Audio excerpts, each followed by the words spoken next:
Hi, it's Jane with the Compassion Project, and I am here today with Tania Gustafson. Say hi, Tania. Hello. I am so honored that she has joined me today. I love what this woman stands for. So she is from Kelowna, Canada. We're in the same city, and we love it, love the Okanagan Valley.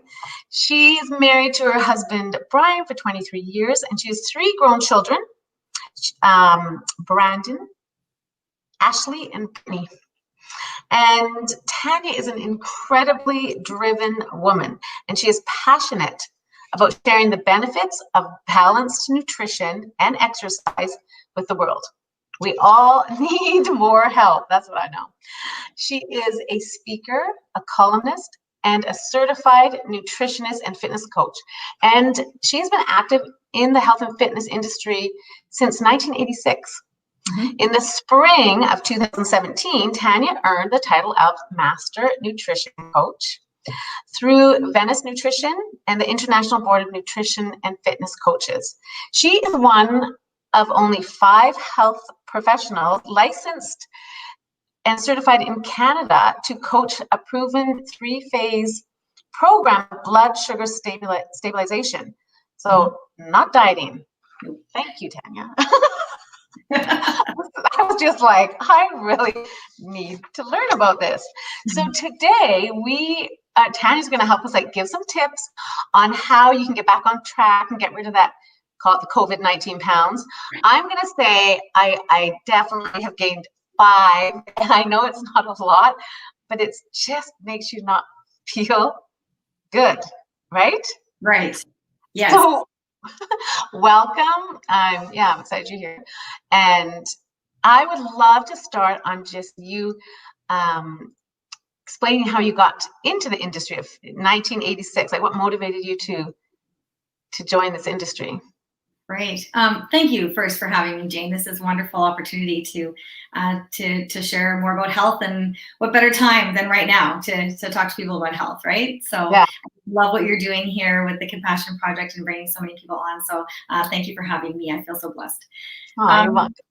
So in 1986, the whole aerobic movement was kind of starting, and I thought it was really cool. And I had been a gymnast, a dancer, cheerleader, the whole 9 yards. And I thought this was really, really cool that I could, potentially do that as a business or a hobby or something. I didn't really know what I was going to do then, but so I was in my grade 12 year, and I decided to get certified as a fitness coach and a personal trainer. So I went and did that while other people were, doing other things. I was going over and doing that every evening, taking these courses and doing all that stuff. And I found it really cool. And actually, it was so funny. And I'm sure that I can say this now because it's been so long.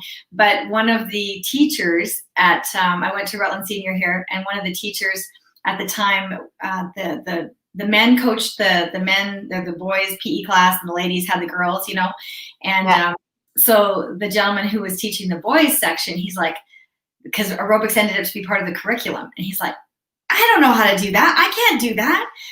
And I was an honor student, so he pulled me out of my English class every couple of times during the week to teach the aerobics in his class, in his PE class.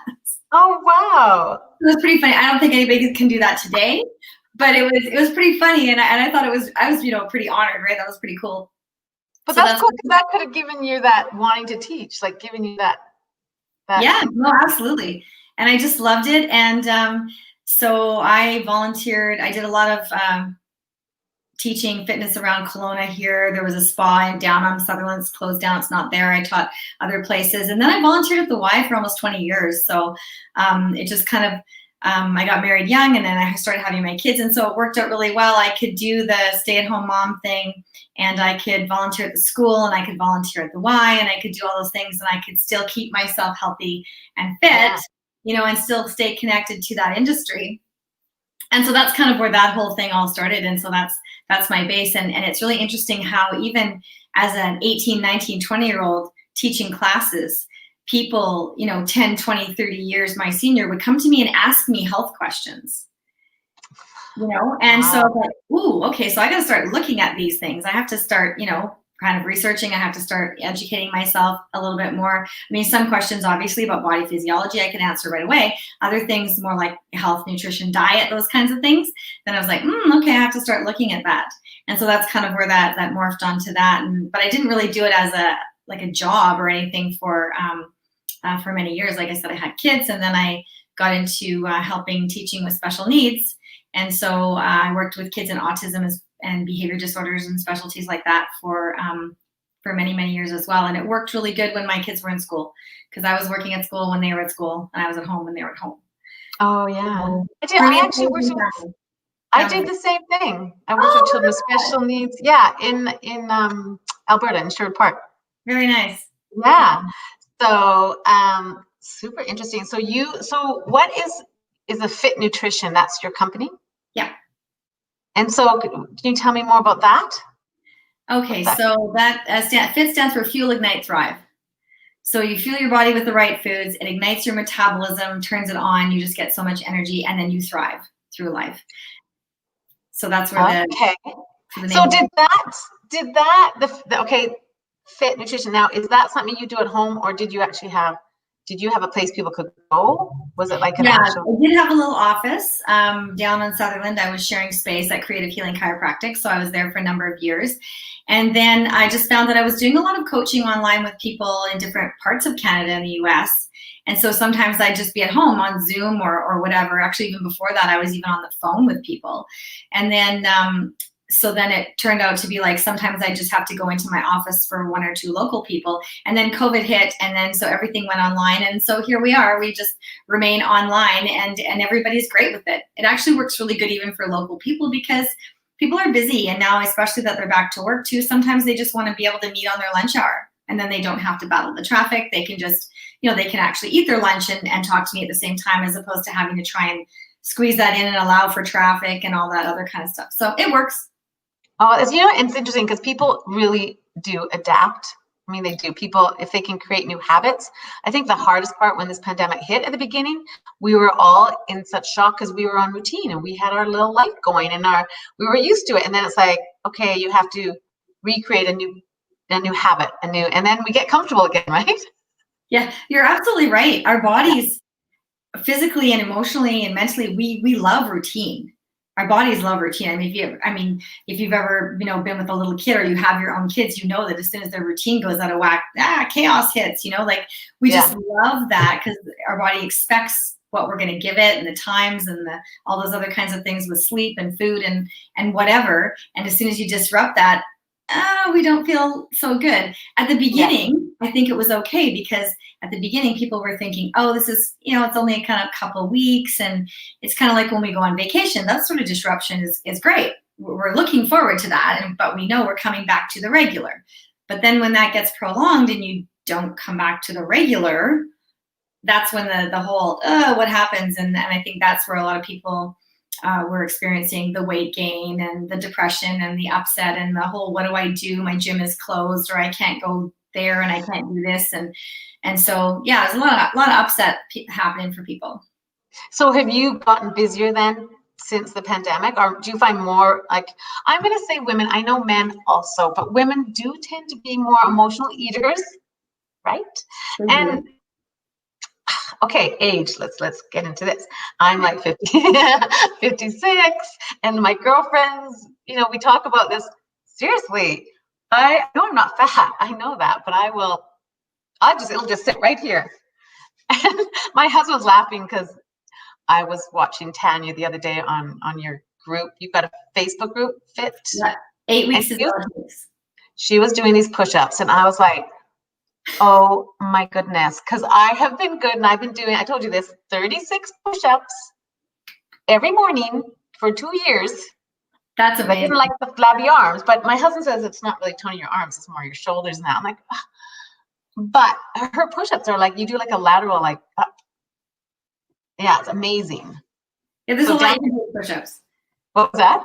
There's a lot you can do with push-ups, and if you just tuck your arms in and you do your same push-ups tricep-wise, you're going to get rid of those flabby arms back there.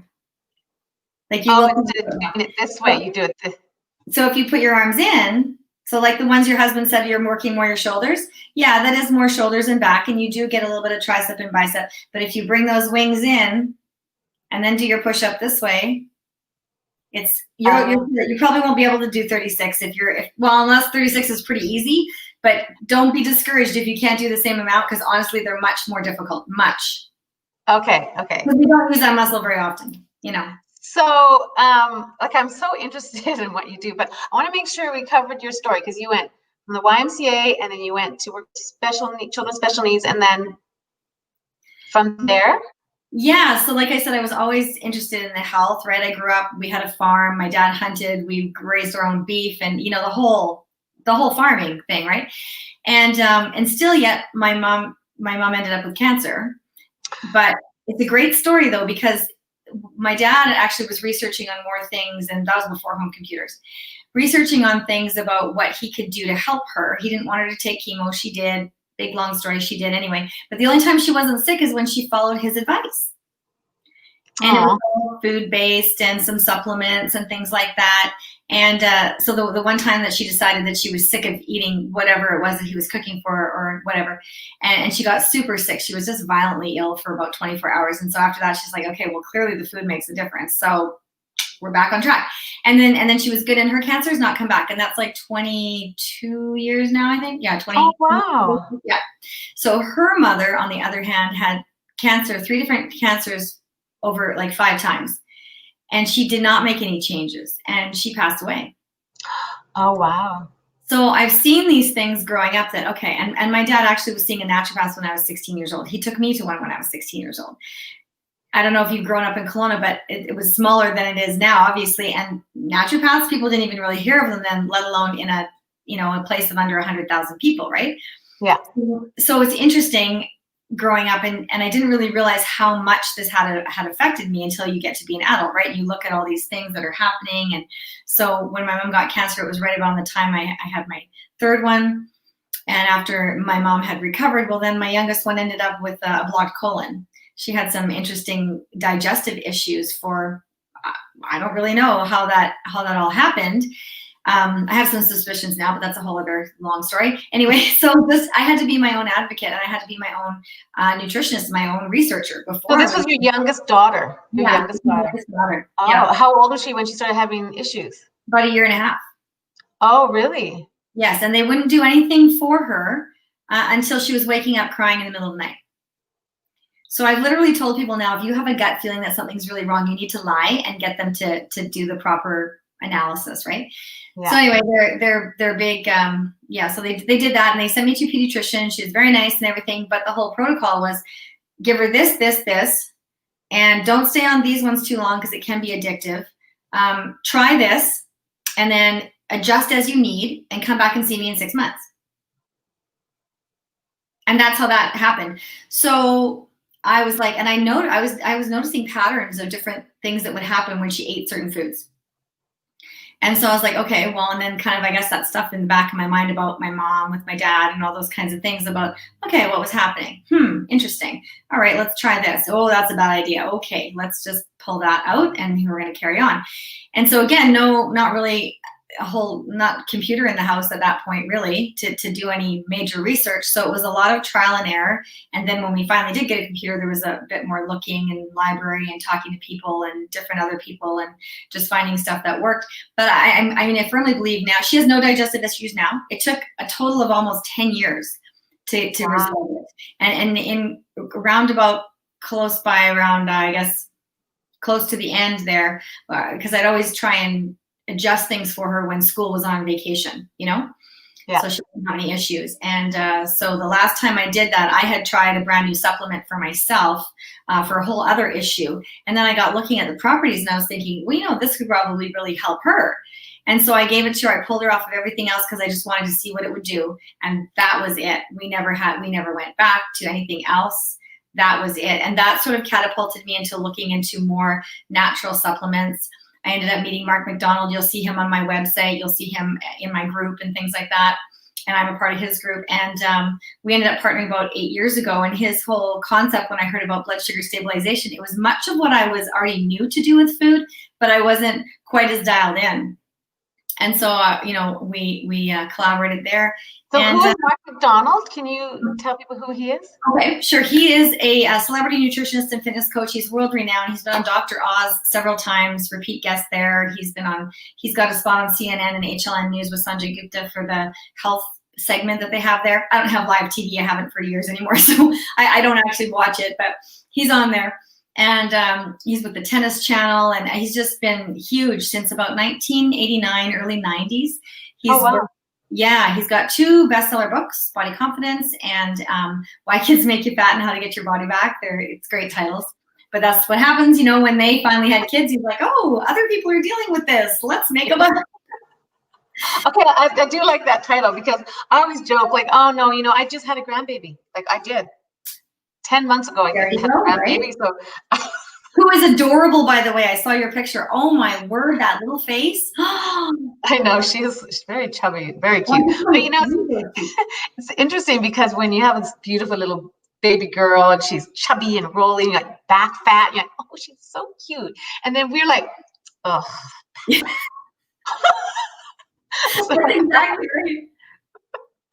Oh, women, yeah, we just are hard on ourselves when we give birth to these babies. Our bodies go through so much, and then, and it's hard. There's emotional eating, there's stress, I don't know. So I think, yeah, I would love to give people some tips on how, because you say the blood stable. I just don't understand that. Okay.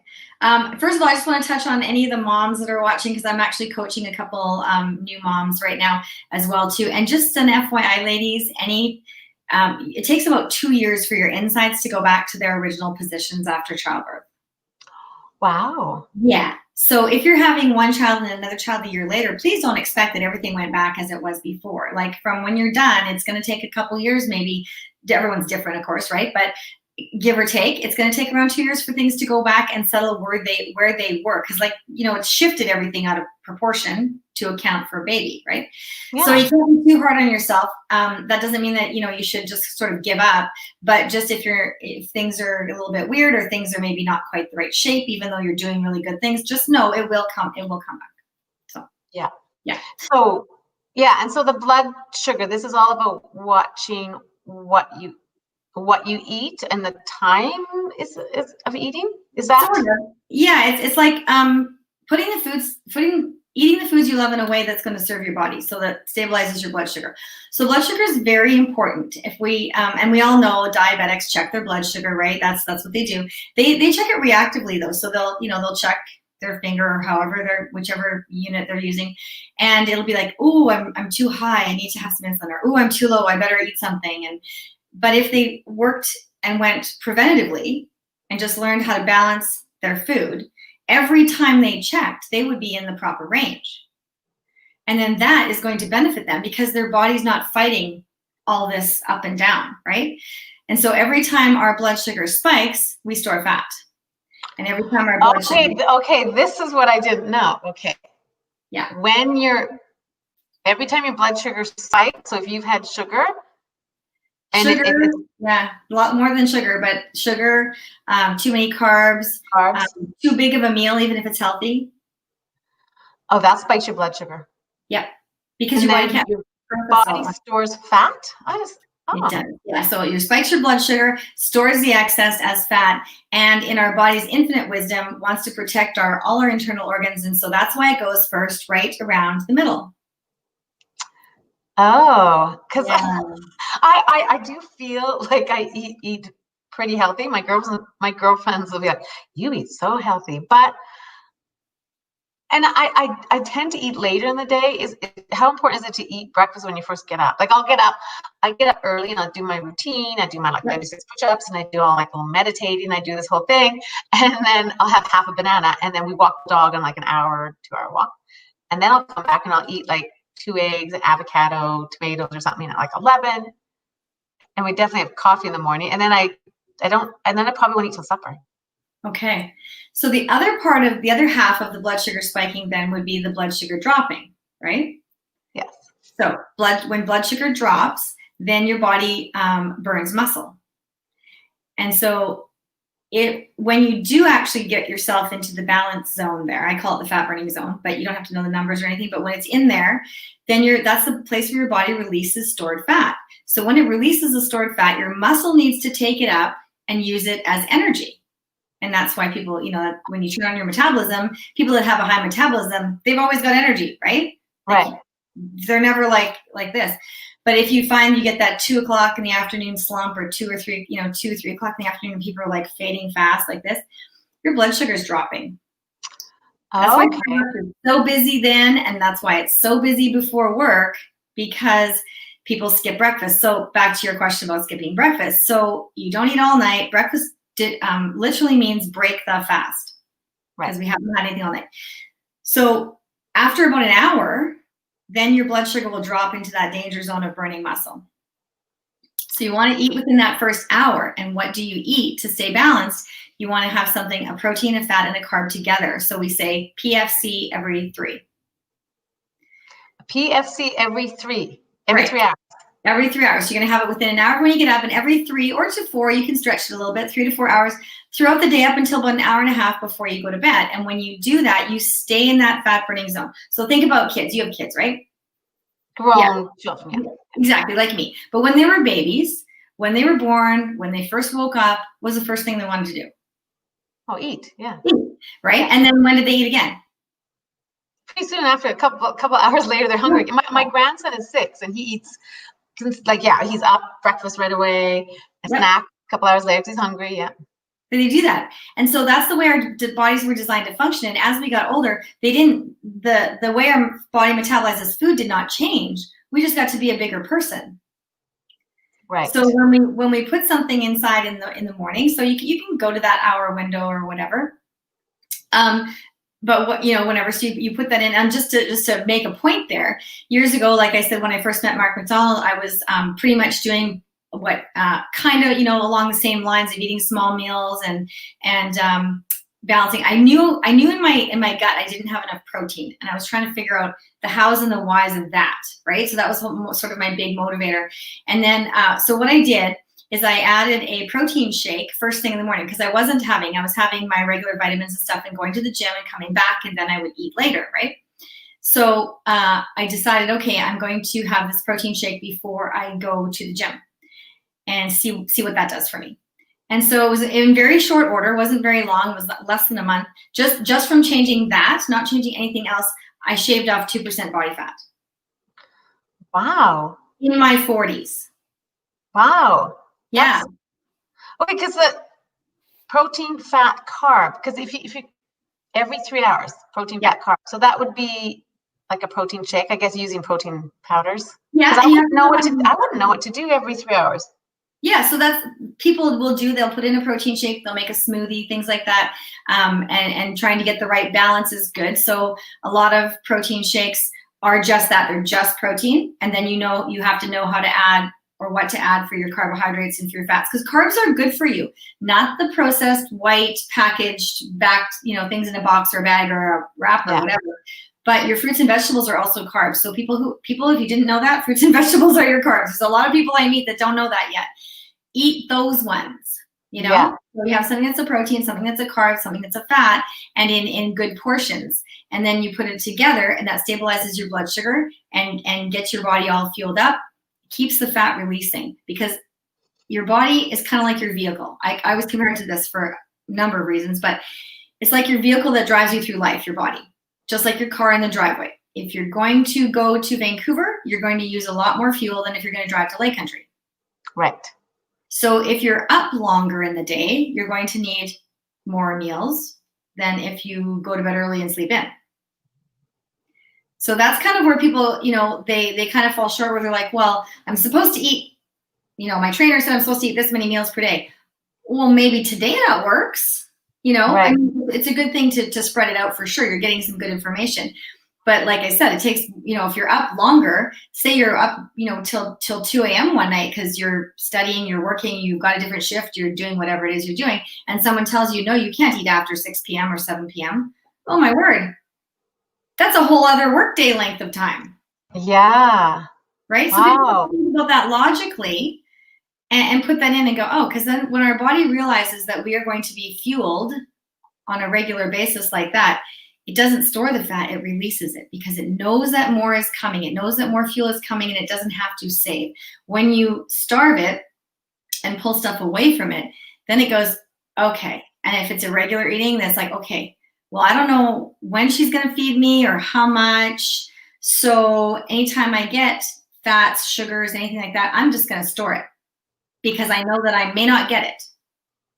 So interesting, because Yeah. I feel like I can kind of use my I always use the excuse as I tend to gain weight on my stomach. I'm very short-waisted, so I have like no issues with legs or anything. It's just I store fat there. Mm-hmm. But I really don't do that every 3 hours. I tend to probably 2 meals a day. I really, now I sort of see what my body's actually doing.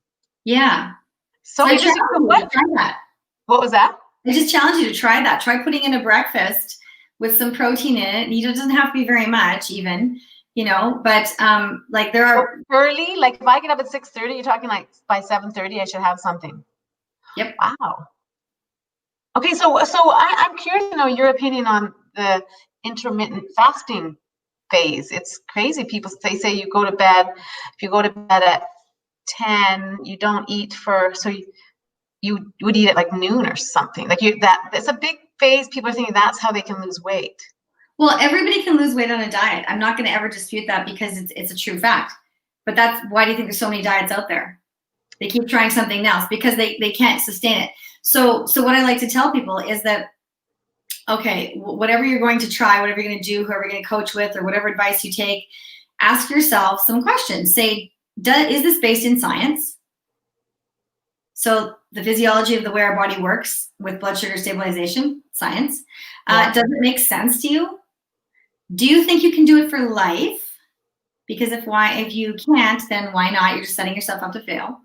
Right. And would you put a child on it? Right? Okay, that is a brilliant question, because would you do that? If I think of my little 6-year-old grandson, there's no way that we would say, you can't eat till noon today. Right? Oh my gosh, he had a meltdown. Oh, no, he needs it. And he'll sleep over and he's up and we take our time. He's like, what's for breakfast? He's out in the kitchen. I'm like, oh, I want to eat already. So my husband, he wants to eat already. Yep. 7 a.m. Oh, Rachel, a friend, look at. Wow, I'm learning a lot. Hey, I'm glad you're watching, Rachel. Perfect. Well, thank you, Rachel. Okay, that's very interesting. So then combining that, eating every 3 hours, and then the fitness on top of that, adding a good fitness routine, right, and toning, right? Like I feel like I just need to tone. Mm-hmm. So the push-ups that you do where you pull your legs in, is that for your abs? Yes. That would work on your abs. That works on your abs. Because you got drag too with your feet on the floor and you have to pull them in, right? So you're pulling. You think about the cat-cow thing with yoga, right? So like you're rounding and you're and you're sucking your core in. So if you always think belly button to spine, like a strain there would be pulling it laterally through and you're tightening your belly button to spine, then that sucks that in and then that helps you to pull the legs in and push it back out and pull in and push it back out. So it's working a whole lot of things that exercise does. I'm talking about, so people know I'm talking about this. I saw her doing these push-ups, and I'm going to put the little video in the comments so they can see you doing these push-ups, because that's from your Facebook group. Yeah. I'm going to do it. You put your feet on cloths or something, then you go down and then you go up and then you pull your feet in. I tried a couple the other days, like, it's, So.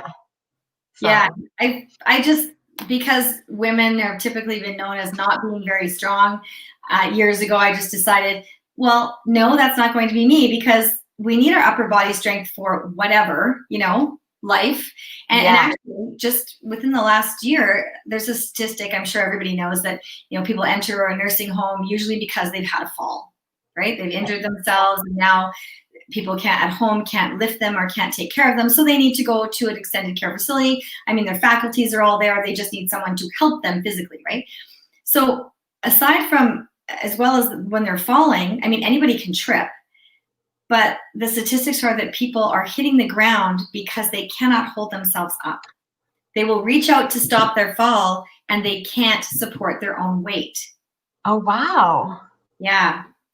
So, I mean, if your legs are off balance, you're not supporting your body weight with your legs. You need to have some upper body strength. Yeah. Oh, that's super interesting. So I used to go to Good Life Fitness, Nice. and I would do like the body pump, and it was a really good class. But when they got to push-ups, I was like, oh, everyone groaned in the whole class.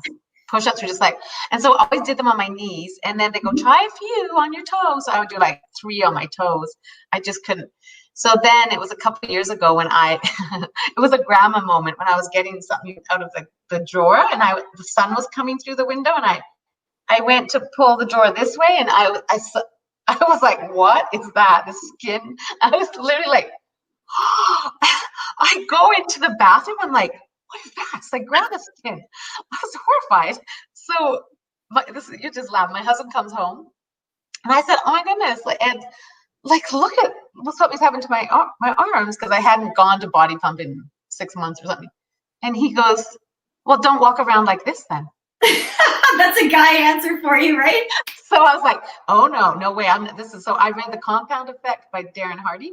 Yep. It's not what you do, on this day or that day. It's what you do every day over a long period of time that's going to change your life. It's an incredible book. I that day decided I would do 30. I started with 30 push-ups every day before I got in the shower, because I take a shower every morning. I like to. So that they call it habit stacking. You create a habit. It was torture for the first couple of weeks, and I had to do it on my knees. I could not. So I did 30 or 35 maybe every day on my knees for the first year. And then I decided on the July 1st, I would go up to my full push-ups. And I've done a full one. I couldn't go back to the knees now. And now I can do 36 easy. That's awesome. Yeah, so it's like that long. So what you're talking about is like that style of eating, the way you're describing it, and then adding fitness over a long period of time. What you do every day is how you're going to affect your health as you age and you're older. That's the key. Absolutely. Yes. It's those small things you do continuously over time that make a huge difference. They just do. That compound effect. I love that. That's so concise. And I tell that to people all the time. And if they need a visual, I say, okay, look, have you ever built something and you've used, you get a long 2x4, those really super long 14-foot ones, you're building a shed or whatever, and you think, oh, it doesn't matter if I'm out just a little smidgy here. By the time you get to the other end, you can visually see and your thing is not square and you're like, ugh. Yeah. Oh yeah, right. That's how. Well, it's just that little teeny bit over a long stretch of time makes a huge difference. So all those little habits that we can put in, like you call it habit stacking, that's perfect. And I love that you do that first thing, because like you're holding yourself accountable, right? I can't have my shower till I do that, whatever that happens to be for somebody, right? And so why 36? I've got to ask you, why 36? Okay, so it's my brain thinking. So I had done 30 the first year, and then I upped it to 35 in the full push-ups. But I do 36 to make sure I did 35. Like, it's just a bonus one. Okay. I do the 36 to make sure it's 35 full push-ups. Got it. I love it. That's super accountable. I did a challenge for myself. I'm 52. So when I turned 50, probably about 6 months before I turned 50, I gave myself a challenge, because several years before that, I had started doing pull-ups. And when I first started doing pull-ups, I thought to myself, there's no way I can do any of these. That little voice inside your head, women don't do pull-ups. And so the first time I tried it, I could actually do about 3. And I was like, oh, that's pretty amazing. I didn't even think I could. And then I was pretty encouraged. So ladies out there, whatever you think you can't do, just try it. Just try it today, because you'll be surprised how much of it you can do. And I was pretty shocked.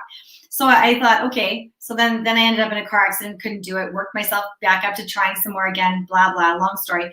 But before I turned 50, I thought, okay, this is enough. I was doing quite a few different periods of times. And I thought, I'm going to do a 50 by 50 challenge.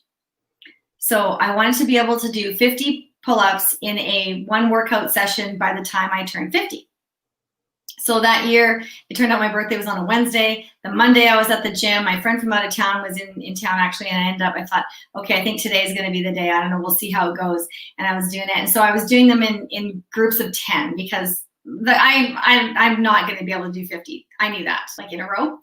I'm like, okay, so I did 4 sets of 10, and then I did a set of 7 and a set of 5. So I actually did more. I was like, wow. Yeah. So I did the extra 2, right, to make it count, just like you with your 36. That's what I was thinking. I was like, yes. So and so suppose you go like this, or you do it this way? This way. I did the overhand grip this way, but not super wide. I did it like about as wide as my shoulders. So these are, yeah, so this is a little bit different. This uses more the biceps. These are chin-ups. Okay, those are pull-ups. Okay, cool. I might have to add something. I've decided that I'm going to definitely add your push-ups in the morning. And Rachel says to please show me her style of push-ups. And I love Rachel. She's a Zumba instructor. Oh, is she? Yeah. Perfect. I love Zumba. I've done that. I haven't done it for many years, but it's so much fun because I used to dance. So that was super cool when that came out. Oops, get that off. So yeah, so that's amazing. So I'm sure we've given people lots of tips, right? Is there any other tips you think that you want to share with anyone? Well, with the blood sugar stabilization, I think we covered a little bit about that. There's you can join my 8 weeks is all it takes group, and there's some free stuff in there as well too. Increase your water. Like there's 6 components to health really, and we can just run over them super quick. Like stress, sleep, water, nutrition, exercise, and supplements. So if you're living with a ton of stress and not very much sleep, you are battling your body like crazy trying to get rid of any extra fat, because stress makes your body release cortisol. Cortisol makes your body retain fat. Okay. Yeah. So get rid of lower stress is one for sure. Lower stress. And sleeping, if you're not sleeping well, your body cannot properly metabolize all the food you're putting in. So if it's not using all the goodness that you're putting in, again, you're fighting.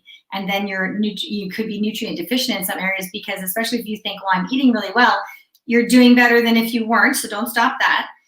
But you're going to be getting better bang for your buck if you can get some better sleep. You know, so okay, and do you? Everyone has a different opinion of sleep. Do you think like 7 hours? Would you think that's? Are you someone that thinks that's a good amount? But for each person is different. So the best way to try that is to try it on a weekend when you don't have to have an alarm. Go to bed, and the best way, again, we're back to routines and rhythms, right? If you go try and go to bed the same time, wake up around the same time all the time, and that's much nicer for your body. You just get into that rhythm, and it's very, very happy. So go to bed, wake up without an alarm, do that a couple of days in a row, and see how many hours you need to feel rested. So when you wake up, you're like, oh, I feel rested. That's great. If you're waking up, and that would be your number, give or take. Yeah. Because I'm more like a 6 to 7 hour. My husband's more like a 8 to 9 hour person. That's probably the same here. Yeah. Is it? Yeah. And we go to bed about 10. I just automatically wake up at 6, around 6. Yeah. Yeah. Yeah. Interesting. So sleep, and then nutrition. Was that the other one? Water. Water. If you're water. Yeah, water flushes out fat, it flushes out toxins, it helps your memory, your focus, your concentration, your energy level.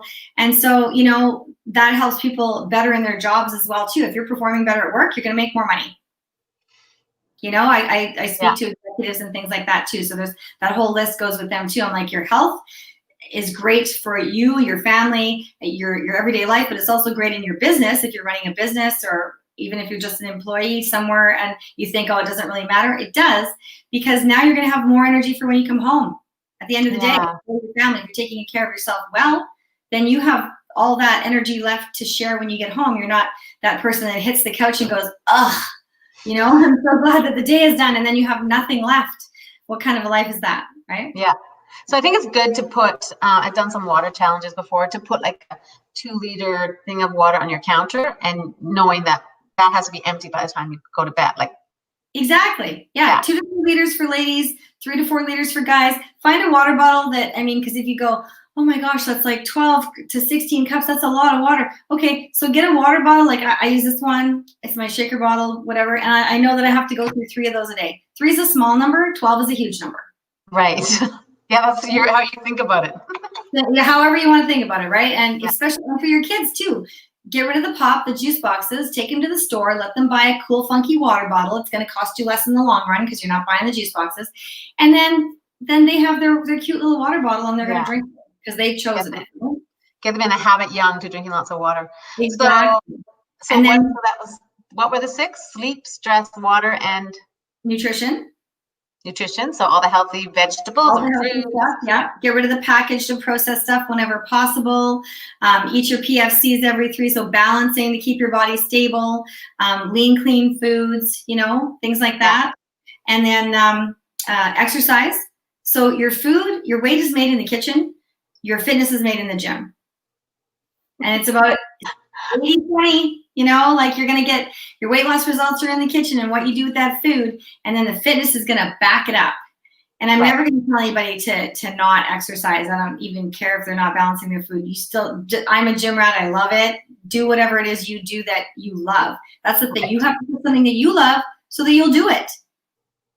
Yeah, it has to be, in my opinion too, it has to be fun, it has to be enjoyable. And I think a lot of people did struggle through the pandemic because their gyms closed and they went for social. They were committed to their instructors, and then that's taken away and they're trying to do it at home, right? But again, we create new routines, and then the last was supplementation, right? Supplementation, yes. And we'll probably end with supplementation. I'm curious to know what you take. What would you suggest? So I use a protein shake that balances my blood sugar. It's by Zen. So there's links on my website for all the products that I use. I drink an antioxidant beverage called Monavi, and I take some vitamins called AM/PM, which are DNA, cellular repair, all of your vitamins, minerals, B vitamins, digestive enzymes, all together in one. So that's good.